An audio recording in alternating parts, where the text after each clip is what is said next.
Hi, this is Munir Ahmad from Lattice Semiconductor. What we are showing today is the Lattice plug-and-play PFR solution. The PFR means the Platform Farmer Resiliency.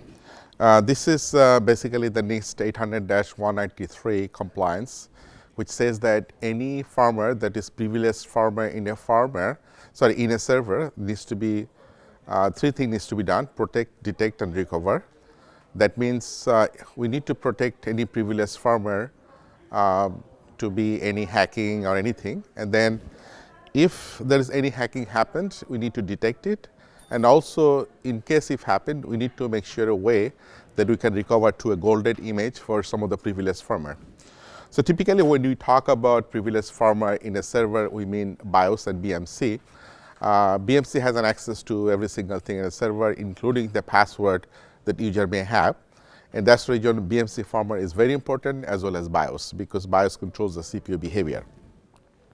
So typically in a PFR solution, ideally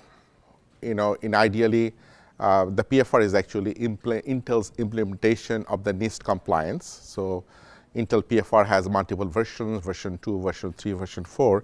And version 4 is much more elaborate. It basically contains all the ECDSA, 321, 521, all those things.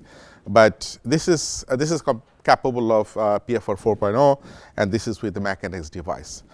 What we did here is also interesting, because typically any PFR solution that you can see in the market typically have additional components that you need to support in the motherboard. That means muxes and switches, because typically you snoop on the bus, so that's where you need the mux and switch.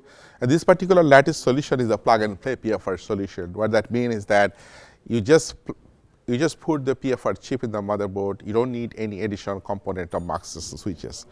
So this is the simplest form of the PFR solution, and as I said before, it's a PFR 4.0 compatible, and also in addition to that, it has secured I2C, I2C controls, so any communication over I2C, I3C is protected because anything that someone tries to do I2C, I3C, it looks at all the commands structure.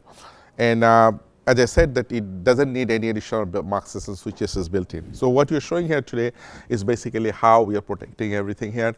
We are looking at all the SPI access. We're protecting the SPI access that is illegal or that is not authorized by a system admin, so we can protect that as well. And this particular one, we're using a MacNX chip, but since this is an FPGA, we can also have an XO5D or any other device that is a secure device. Thank you.